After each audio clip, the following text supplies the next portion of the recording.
बंद पियादा हूँ अमन सिंध में कॾहिं थींदो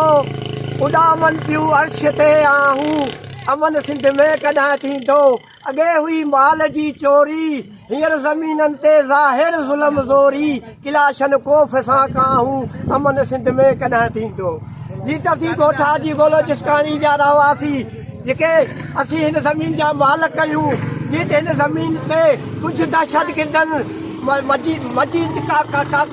मजीद काका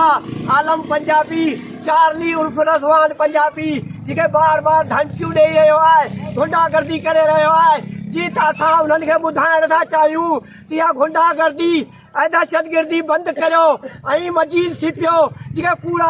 खाता ठाहे जेके कूड़ा खाता ठाराए ॾेई रहियो आहे असीं उनखे बि चऊं था कि इहे कूड़ा खाता ठाराइण बंदि कया वञनि जी त असां हिन ज़मीन जा मालिक असीं आहियूं ऐं जीअं त असां वसवारनि अमलदारनि खे कबूल मोहम्मद शाह खे गुज़ारिश था करियूं कबूल मोहम्मद शाह खे इहा गुज़ारिश था करियूं जेको चवंदो आहे त सईदपुर मुंहिंजो शहर आहे ऐं गोलोचिस्तानी मुंहिंजो थल्हो आहे जी त जंहिं कबूल मोहम्मद शाह तुंहिंजो सईदपुर घर आहे गोलोचिस्तानी तुंहिंजो थल्हो आहे त असां ग़रीबनि सां मदद कई वञे मदद करे का आलम पंजाबी चार्ली पंजाबी